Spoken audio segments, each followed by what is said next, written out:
Sampurasun tepang deui di channel Berkah Segara. Mangga wilujeng ngabandungan carios pedang wasiat bagian anu salajengna. Wilujeng ngabandungan mugia janten pangguberahmana.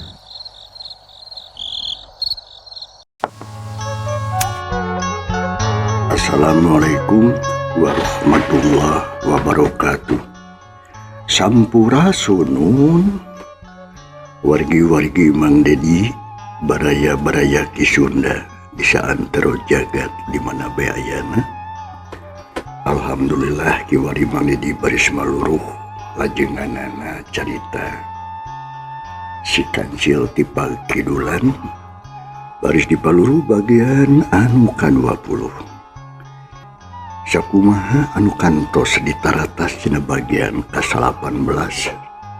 Pedaran Mang Dedi kebegat wanci dina mangsa medalkeun keayaan alam ti peuting di lembur Dungus, khususna atuh ka kersana ajengan Nurpalah nuju ngadidik sareng ngatik nyatana ka jang topan teh halunya.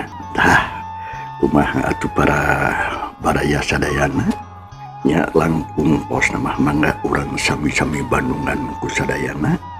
Mudah-mudahan naon rupi atikan di keresana Mama Nurpalah ngajadikeun hiji pituduh pikeun urang sadayana. Amin ya Allah ya rabbal alamin. Kasugri para wargi kaayaan alam peuting di lembur Dungus, khususna di bumina kersana Mama ajengan Nurpalah.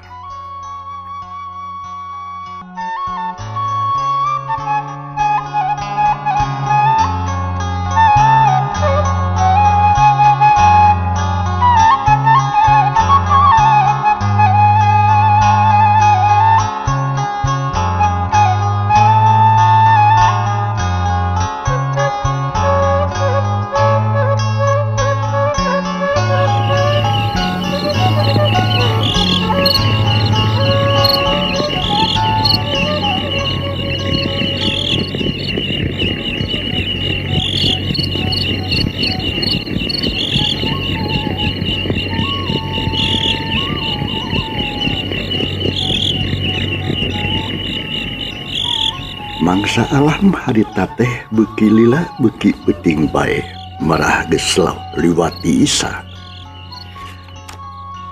Dina mangsa alam eta aya dua tangtungan jalma anu keur darariuk di rohangan tukang horeng si manaha horeng jangan topan anu keur nyang hareupan ingkang guruna nyatana Mama Nurpalah. Anu harita keur mere hiji papatah pibekeleun urang lumampah di alam dunya. Malahan maharita Mama Nurpalah nyarios deui bari jeung neuteub ka muridna nyatana Jang Padit. Nah kitu kasep nu macak sakabeh nu aya di ayam teh ku Allah disayagikeun pikeun manusia. Jauhan Allah prak pake kabeh pikeun bekal ibadah ka kami. Ieu ayam ulah diruksak tapi kudu dijaga kelestarianana. Ulah nyieun karuksakan di luhur bumi ieu. Malah alam ge kudu dipimpin ku manusia supaya naon, supaya tetep langgeng mangpaatna manjang ke sakabeh makhluk. Sabab kieu kasep sasatoan tutuwuhan jeung anu sejen-sejena kabeh percaya kan ngan ka manusia anu bisa mimpin, ngan manusia nu bisa jadi tukang lantaran pikeun nyampurnakeun maranehnya. Kitu Mama. Kitu tah carana sato jeung tutuwuhan teh dina enggoning ibadah ka Allah teh kitu. Nu matak manusia alias jelema bebas ngagunakeun naon bae nu aya di ieu alam. Naon sababna? Sabab memang disayagikeun pikeun manusia. Nyanyeta sok loba nu mengpar teh. Mengpar kumaha mama? Dina aturan mah ngan dina ngolahna teh kudu ngagunakeun akal nu sehat. Kumaha caranya supaya manfaat bade jeung teu matak ruksak. Boh jasad lahirna, boh batina. Itu saur kersana ajengan. Jarios bari jeung pepetah tanjak tunjuk kana barang-barang anu aya di sabudeureun anjeunna. Jang topan atuh meuni unggut-unggutan. Hatena rada caang, pikiranana terbuka. Ngarti weh ayeuna mah. Paingan atuh mama, paingan nyaon. Anak itu mah hayam daek dipencit ku jelema teh maksudna mah ibadah ka Allah. Nya mama geuning ngarti. Memang kitu kasep bener pisan eta kakecapan teh. Sabab hayam-hayangeun mulang ka asa. Tapi teu bisa nya milu ka jelema alias manusia. Saripati acining dirina ngahiji jeung getih manusia. Nantang tu engke di akhir teh atuh. Roh eta hayam bakal nagih ka manusia anu ngadaharna. Nagih kumaha mama? Jang topan rada ruaseun ngadenge kitu mah. Ai ujang. Ari kitu mah can ngarti atuh meureun kieu kasep ieu yang topan. Nya. Niatna sasatuan jeung tutuwuhan ngabakti ka manusia teh hayang milu sampurna.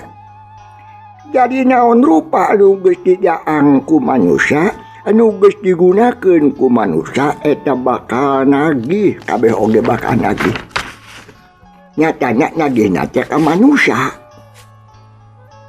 Utamanya mah lamun eta kadaharan teh teu sampurna bakal nanya kieu ka urang. Manusia, nyaha aing teh bet dibawa sasab? Manusia, nyaha aing teh dibawa ka dieu?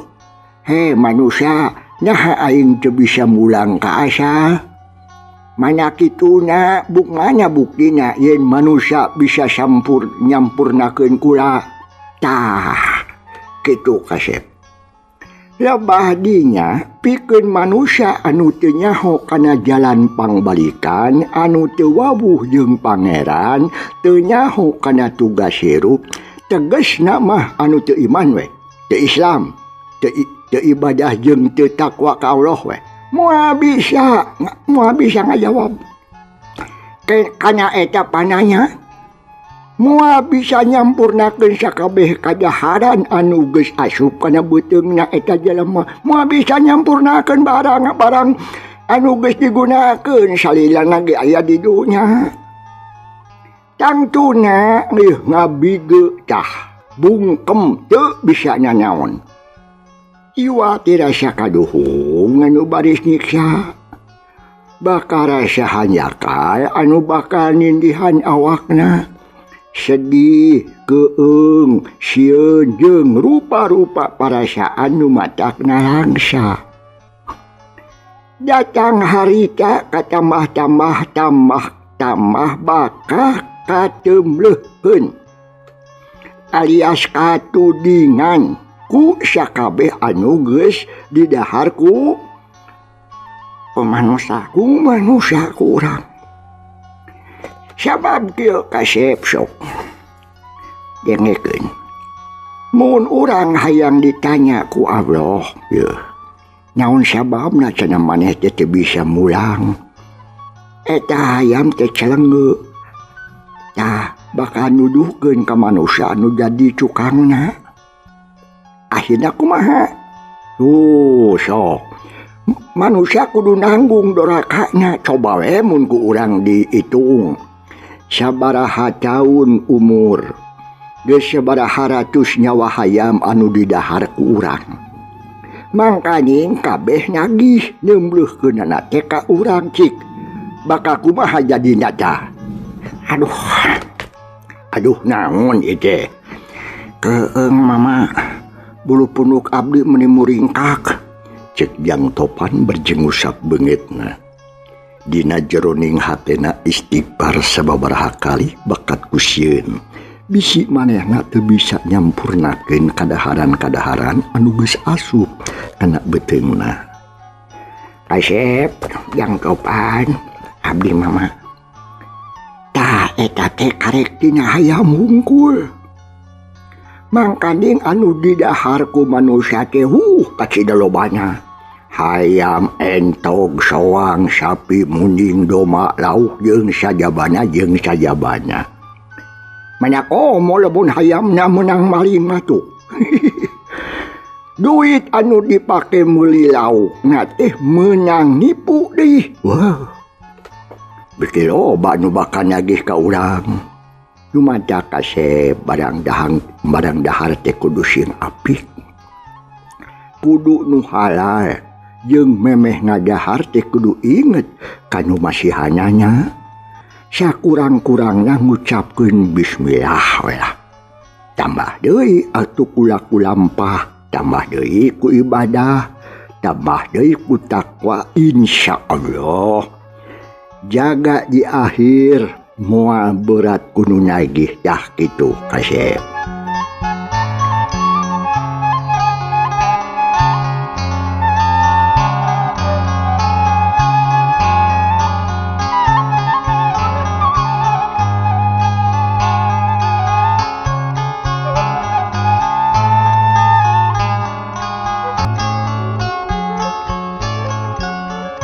Jang Topan harita cempe.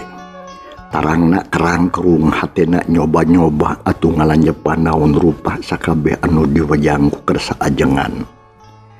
Lila kulila mah kapikir aya hiji hal anu teu kaharti ku manehna. Pok atuh Jang Topan harita. Punten mama sok. Upami kitu carana mah laras saur mama. Yen amal perbuatan manusia bakal dibalas jaga di akhir. Nu seueur amal solehna dibalas atuh di surga. Tah kitu terus. Nu seueur dosana disiksa di neraka. Upami kitu Allah teh atuh henteu welas asih salawasna atuh. Da geningan make nyiksakan seueur dosa. Nah, lain gitu kasep anaking atuh ari Allah kersa nyiksa mah teu tulus atuh sucina teh teu tulus jeung teu sampurna sifat Rahman Rahimna. Ari kitu saha atuh anu nyiksa manusia doraka di neraka teh? Yang Topan kasep alus da pananya teh. Ratu tada ngahukum pangeran tada nyiksa angin perbuatan masing-masing nu baris nagih ka dirinya. Naon margina mama sabab apaan tadi geus diterangkeun ku mama yen sakurus nu didaang jeung dipake di alam dunya eta teh bakal nagih. Umpama urangna teu bisa nyampurnakeunana naonan anu nagih cicik. Rohna batinna anu opat perkara teh. Nyatana cahaya beureum koneng bodas jeung hideung. Jasad manusia anu bahana tina acining seuneu angin cai jeung taneuh alias bumi umpamana teh mah geus ditarik cahayana ku Allah, dicabut rohna ku Allah, eta jasad bakal hancur cahaya nu nyesa. Seuneu ditarik cahayana leungit seuneuna. Leungit cahayana tinggal panasna. Ayeuna angin ditarik cahayana leutik leungit anginna tinggal hawana. Cai dicabut cahayana ku Allah tinggal tiisna we bumi. Buminya kitu keneh dicabut cahayana ku Allah tinggal peteng poe. panas hawa tiis jeung poek eta nu bakal nagih karohna manusia. Si panas, si hawa, si tiis jeung si poek anu teu bisa mulang ka asalna, nu teu bisa balik deui kana zat lain kamis lihina kamis lihi saeun bakal nyagih ka manusia anu diancikanana salila di dunia, bakal nyiksa jaga di akhirat. Itu saenyana makasih. Jadi anu bakal nyiksa ka manusia doraka teh lain Allah lain. Dabongan sorangan atuh. Daek ngarumpak aturan. Nah, atuh di dunia teh daek ibadah. Nah, atuh di dunia teh bet hawak. Nah, atuh di dunia teh bet kokomoan segala didaang. Tuh. Segala hayang loba. Bari yang tu bisa nyampurnakeunana. Ari di dunia mah hek di dunia teh mak deui. Sagala pang hayang panglobana sang sagala hayang pangseubeuna. Tapi kanu nyiptakeunana anu dipika hayang teh nyaho-nyaho acan. Dibejaan teu ngagugu, dielingan kalah nyeungsirikeun. Ari geus datang we ka akhirat kaduhung. Tek nyalahkan saha coba hi. Coba kahari tibu hidup. Ya, pangna kitu teh ya Allah oge geus ngawanti-wanti ti ajalina. Yen hirup di dunia teh kudu benar. Geus cukup mere pituduh. Lamun kitu bakal kitu, mun kieu bakal kieu. Pituduh jeung piwejang geus lengkep dina Al-Qur'an. Tapi nah atuh nong toyod wae jongjon wae. Anya kitu mah bongan sarangan atuh. Jalan salah milih tuh. Salah jalan salah milih. Ya kitu tah akibatna teh. Ngadamu atuh cariosan kersana mama. Nurpalah teh jang topan unggut-unggutan. Ngarti ayeuna mah nyeh siri pok deui jang topan. Hatur nuhun mama, hatur nuhun ayeuna mah kahartos pisan ku abdi teh. Janten kedah kumaha atuh ari abdi. Kumaha hidup bae mah hayang salamet atawa hayang cilaka. Mun hayang salamet baik jalankeun parentah Allah. Jauhan cegahanana. Kena eta hayang cilaka prek we, eta mah gugu hawa nafsu. Lakonan pangajak setan idajilana tulo pasti cilaka. Nu jahat mah kasep boro-boro neung di akhirat. Di dunia kene oge geus cilaka hungkul. Mohon mama nuhun. Duh, kahartos bingah abdi teh mama. Naon rupi anu dipilari ku abdi ayeuna mah parantos ka penalaklaratanana. Sakali deui hatur nuhun mama. Cek jang topan pungaheun pisan. Sabab geus bisa ngaguar pananya ti akina teh. Nah hati mana asal manusia. Syukur kasep aya kaharti mah. Jeung katarima macu. Tapi hampura mama teh-nya da ngaranna ge jelema mama ge bisi dina nerangkeunana aya anu salah aya nu kaliru benerna eta ti Allah nya salahna ti mama mun seug mama salah ngucapkeun hampura pisan kasep ulah nagih jaga di akhirat yeuh bebaskeun we ti ayeuna. Sabab mama oge sadar pisan. Dina ngomong, dina nyarita sok aya, kecap-kecap anu teu kapikir heula. Kanyahoan teh salahna teh geus kaluar we. Anu hese bikeun dipulung deui, ditarik deui tah dumasar kana eta kasep omat. Ulah ngaberatkeun ka ama jaganya. Hampura. Saur kersana mama ajengan Nurpalah. Mun sababaraha kali menta dihampura ka jang topan. Ngadenge kitu pok harita jang topan. Mama. lahir tumengkaning batin ku abdi dihapunten mama, cek Jang Topan rada-rada dumareda. Horeng kitu anu pinter jeung calakan mah geuning teu agul teu adigung, handap asor sopan santun tartib taliti, alahbatan anu bodoh. Jang Topan atuh harita beuki keung jeroning hatena, asa beuki pangbodona hirup teh. Oreng si manaha oreng manuta teh teu bisa nanaon, usik malik angin ku pangarsa Allah. Asep, abdi mama sakitu heula pijawabeun pananya ci aki hidep mahnya. Tapi keur neuleuman elmuna moal cukup ku 10 bulan. Moal cukup ku 1 bulan, 2 bulan, 3 bulan wayahna hidep sing betah di dieu. Pek ulik ilmu nu aya hubunganana jeung jujutan anu tadi. Kumaha nyampurna ke nyanya dahareun, kumaha nyampurkeun nyanya anggahota badan, kumaha nyampurnakeun pakaian nu dipake, jeung teu nu kapake, jeung anu ditincak cai anu sok dipake mandi jeung sajabana prak diajar ka Sep Sisud, terus amalkeun sing ikhlas. Insyaallah mama. Tah ayeuna mah geus peuting jigeuda sare. Mangga tuh mama di kantun linggih.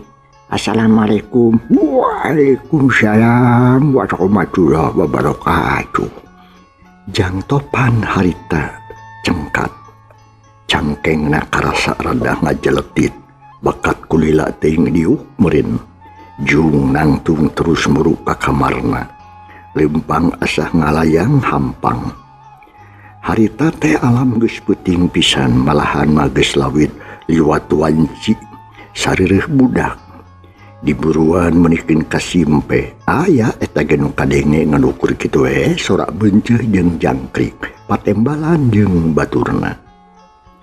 Hiliwir angin leutik ngadalingding norobos dina liang bilik carang. Karasana teh tiis menikeun ka nyecep asa nyerep kana sungsung balung. Geek Jang Topan diuk dipan pangsarean. Teng ngalamun. Inget ka akina, bet hayang buru-buru tepung, hayang geura-geura ngabejakeun bebeunangan bieu di kersana ajengan. Tapi Jang Topan ras inget kana amanatna si akina, yen pikeun ngamalakeun jujutan anu tadi teh kudu ngaji elmuna heula, nu sakitu lobana. Jang Topan ngarasa seunggah lamun kudu balik ayeuna-ayeuna. Bisi akina engke nanya anu leuwih jero, paur bisi teu bisa ngajawab. Benar. Kudu sakalian masantren heula di dieu kenai Aki mah lananda mohana naon ieu sugan. Aing rek ngulik heula ilmu anu saloba-lobana supaya bisa balik kalawan sampurna. Kitu ceuk hate Jang Topan. Golena guehna goler dina dipan, reup panun peureum biwirna kunyam-kunyam babacaan, masrahkeun diri ka Allah, bisi dina waktu keur sare dicabut nyawa. Jang Topan geus pasrah sumerah geus boboleh, nembrakeun sagala dosana, tumamprak ka nu maha kagungan. Jang Topan geus teu sieun ku nanaon, yuwati sieun teh ku Allah. Sieun bisi teu bisa ngajalankeun parentahna. Hiliwir angin peuting mependek Jang Topan anu keur babacaan. Lila kulila Jang Topan teu inget di bumi alam. Sare kalawan tibra sukmana ngalayang di alam impian. Dina impian teh aya anu ngagupayan. Manusa lobana sajodo lalaki hiji awewe hiji, ngagupayan ditah nyamperkeun ka manehna. Ku Jang Topan disamperkeun tapi aneh, teu daek deukeut. anggang teh anger cara tadi teu bisa atawa teu hasil paampro ti kadeketan estuning matak hanjelu kana hatena disaprak atuh menang piwejang anu panjang lebar ti ajengan Nurpalah.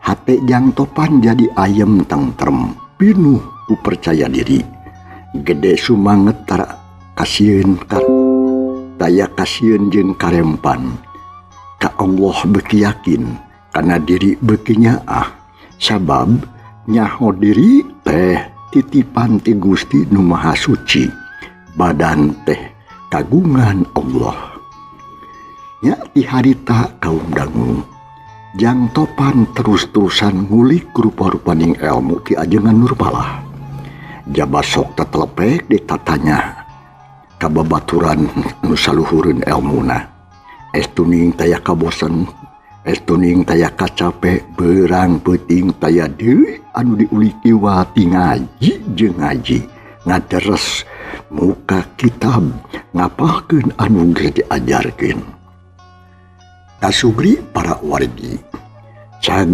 urang tunda heula atuh kaayaan Jang Topan anu kiwari keur masantren di kersana ajengan Nurpalah nyatana di lemur dungus teh cag urang tunda heula eta insyaallah kaharep kasampeur deui ayeuna urang puseurekeun perhatian urang malikan ka tukang mapailaratan anu katunda-tunda nyungsi anu kaluli-luli kiwari urang guardi kaayaan si Peci jeung si Jamring katut si Somed teh keur di mana maranehna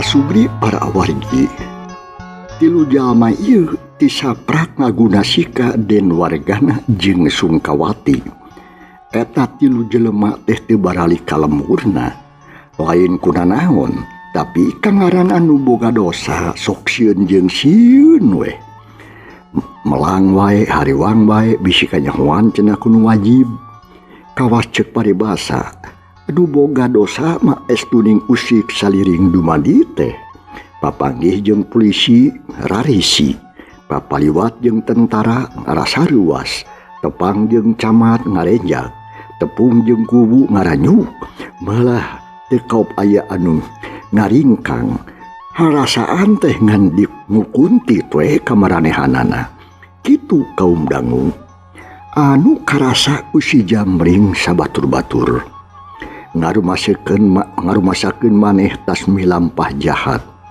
mateni sapasang manusia tiluanana ngerasa hariwang nya nu akhirna mah teu mulang ka lembur tapi terus abur-aburan pipindahan ka unggal tempat ka Bogor ka Batawi ka Bekasi Karawang jeung Cikampek malahan mah terus ka Padalarang daerah Bandung di Bandung ribet lila di dinya atuh rada bosen terus pindah ke Cirebon tapi ukur menang 2 bulan di Cirebon mah si Peci atuh harita teu betaheun lantaran hawana panas cenah maklum asal ti pagunungan anu hawana tiis tuman di daerah puncak Bogor ari ayeuna ka Cirebon atuh puguh asa diseupan hirupna teh nya balik deui atuh ka Bandung di dieu mah rada-rada betah si Peci teh malahan mah kungsi boga pamatuhan di Kiara Condong deukeut halte kareta api tapi pindah da imahna dibongkar kun wajib. Terus atuh ngider tepuguh dumukna. Sare teh di mana bae poekeunana, di mana bae tunduhna. Ikituan teh diutang itung tai lutung menang 7 tahun.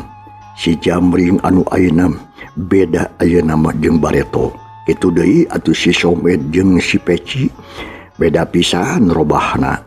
Awak sarseg, buuk jalabrig, kumis jeung janggot teh diingu.